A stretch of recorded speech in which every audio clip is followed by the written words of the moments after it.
What if most different dashcam brands on Amazon run the exact same processor chip, from the same handful of Shenzhen factories, with nothing separating them but the name on the box? 5 brands on sale in the UK right now prove it. And the biggest surprise on this list is the one expensive brand that isn't part of the pattern at all. Cheapest first. Number 5. Any dashcam you've scrolled past on Amazon, with a name that sounds like it was generated by a random word tool, things like AZDOME, WOLFBOX or REDTIGER. These aren't competing engineering companies. Most of them are import labels attached to catalog hardware straight out of Alibaba, where the exact same physical camera body ships to dozens of different buyers who each slap their own logo on the casing and write their own product description. One listing for a budget dashcam literally has brand name as an editable field in the wholesale catalog, filled in with whatever the reseller happens to be calling themselves that quarter. Trademark it, print a logo, order a print run of the same generic plastic shell in a different color if you want to feel like you've differentiated the product, and you've got a new dashcam brand on Amazon within weeks, backed by zero actual engineering and a wholesale invoice from a factory that's shipping the identical unit to several other customers doing exactly the same thing that same month. Trading standards in this country has flagged exactly this pattern before, with imported electronics generally. Brands appearing and disappearing within a single sales cycle, sometimes vanishing from Amazon entirely before a single warranty claim can catch up with them, because there was never a real company behind the name to hold accountable in the first place. None of that makes every small import brand a scam. Plenty of them are perfectly honest resellers of perfectly decent hardware. It just means the badge itself carries almost no information either way, unlike a name with decades of accountability actually attached to it. Number 4. The processor doing the actual work inside nearly all of these is made by a company called Novatek, a Taiwanese chip designer whose Novatek 96658, 96580, and 96670 chips show up across dozens of rival dashcam brands simultaneously. Enthusiast forums that specialize in tearing these things apart have found cameras marketed under completely different names sharing the identical chip, sometimes down to a shared labeling error copied from one factory reference design to the next, because the company rebranding the box has no more insight into what's actually inside than the customer buying it does. Novatek doesn't sell direct to the public and barely markets itself outside the industry at all. It sells chips in bulk to whichever factory places the order. And that factory then builds reference design cameras that get exported wholesale to importers on every continent, each one free to wrap their own branding around identical internals. A single Novatek chip family can end up inside what looks, on an Amazon results page, like 15 or 20 completely independent products, competing against each other in the same search results, while sharing the exact same silicon, the exact same firmware skeleton, and very often the exact same factory address buried 3 clicks deep in the seller's own shipping paperwork. Number 3. Whatever Sony Sensor Inside badge gets printed proudly across the box, and a lot of them do carry one, that's not really a differentiator either. Sony's Starvis image sensors get sold to essentially anyone placing a large enough order, the same way Intel used to let any laptop maker slap Intel Inside on their casing. A premium-feeling sticker on a budget dashcam and the same sticker on something twice the price can be describing the literal same component, bought from the literal same supplier at the literal same unit cost. This isn't unique to dashcams either. It's exactly how Intel Inside worked for 2 decades of laptops from a dozen competing manufacturers, and exactly how graphics chips get sold today. The component maker doesn't care whose logo ends up on the box, because their money's already made at the wholesale stage, long before the sticker gets applied. Galaxy Core, a Chinese sensor manufacturer, supplies a huge share of the budget end of this same market under its own GC series parts, and a genuinely eye-opening number of premium and value dashcams sitting at very different price points on the same UK retailer's website turn out to be running sensors from the same 2 or 3 suppliers. Sony and Galaxy Core doing most of the actual seeing, whatever badge is doing the actual selling. This is worth sitting with for a second, because it's genuinely a different situation from most of what usually gets picked apart on this channel. There isn't one giant company secretly owning 5 rival badges here. There are a few Chinese chip and sensor manufacturers supplying nearly the entire budget end of this entire global market, and then hundreds of small importers, each buying the same reference hardware and putting their own name on it, competing almost entirely on price and packaging, rather than anything happening inside the box. That's structurally different from a battery or a set of brake pads, where a real industrial conglomerate owns the whole spectrum on purpose. Here, nobody's orchestrating it. It's just what happens when a chip and a sensor are cheap enough and standardized enough that starting a dashcam brand requires a wholesale account and a logo, not a factory. It also means the checks that work on batteries and brake pads, looking up who owns a brand, tracing a corporate parent, don't map cleanly onto this category at all, because half these brands don't have a parent company worth tracing. They're a limited company registered by 1 or 2 people importing a shipping container at a time. If you want to know which single brand on this list breaks that entire pattern and why paying more for it can actually make sense, subscribe now, because that one's coming up last, and it's the whole reason this video exists. Number 2. And this is where the picture gets genuinely more complicated than cheap equals identical. Not every camera running a Novatek chip performs the same, and the difference has almost nothing to do with the processor. Firmware tuning, the specific image sensor paired with that chip, and the software processing the footage afterward can vary hugely between 2 cameras that are, on paper, running near identical hardware.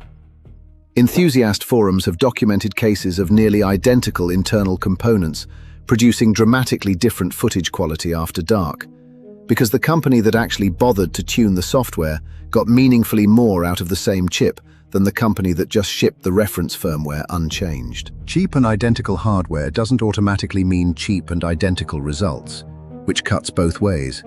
Some of the least known names on this list genuinely do outperform bigger ones with the same core components, simply because somebody on their engineering team actually did the tuning work. This is the part most Amazon reviews never capture properly, because a 5-star review written after the first week of daytime driving says nothing about how that same camera performs at 2 AM in the rain, which is precisely when footage quality actually matters most, and precisely when the gap between identical chip, different tuning shows up hardest. Picture this happening to you. You've been rear-ended, you go to your insurer with dashcam footage as proof, and the file comes back rejected. Timestamp inconsistent, resolution too low to read the other car's plate, footage corrupted because the memory card wasn't rated for constant overwrite recording. That's not a rare edge case. It's one of the most common reasons dashcam footage gets thrown out during a genuine claim in this country. And it has nothing to do with which badge was printed on the box, and everything to do with whether the hardware and firmware behind that badge were actually built to hold up under real conditions. Insurers in this country have gotten considerably more particular about dashcam evidence over the last few years, precisely because so much of it arrives corrupted, low resolution, or missing the exact second that actually matters. And a claims handler rejecting a file doesn't care that the camera looked identical to a much pricier one in the listing photos.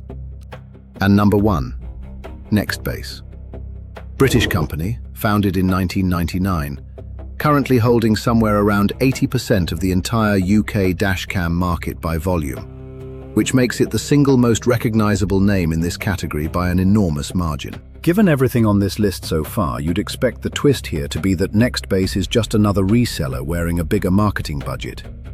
It isn't. Nextbase runs its own dedicated crash testing facility, the only one of its kind in this specific industry, holds over 200 patents in automotive imaging, and works directly with manufacturers including Ford, Volkswagen, Toyota, and Hyundai to build factory-fit dashcam systems installed on the production line, not bolted on afterward. Nextbase's own cameras are manufactured in China too, exactly like everything else on this list, because that's simply where consumer electronics gets built. The difference is that the engineering, the sensor tuning, the crash testing, and the firmware behind that manufacturing happens in England and Wales, not in a wholesale catalogue. That 200 patent figure isn't a vanity number either. It covers things like the specific mount mechanism that survives a genuine crash without the camera becoming a projectile inside the cabin, tested in a facility built specifically to simulate that scenario. Something none of the generic Shenzhen reference designs further up this list have ever been built or tested to withstand. Somewhere between the cheapest listing on Amazon and the market leader on every UK shelf sits an entire industry most drivers never think about until the exact moment they desperately need the footage to actually work. That's the actual lesson sitting underneath this entire list, and it cuts against the usual pattern on this channel rather than confirming it. Sometimes the expensive name really is just the same product with better marketing. And that's true for a lot of what we've covered on brakes, oil, and batteries. Sometimes, like here, the expensive name is expensive because somebody genuinely spent years and money on the parts you can't see in a spec sheet. And the identical-looking cheap alternatives around it are identical because nobody bothered doing that work at all.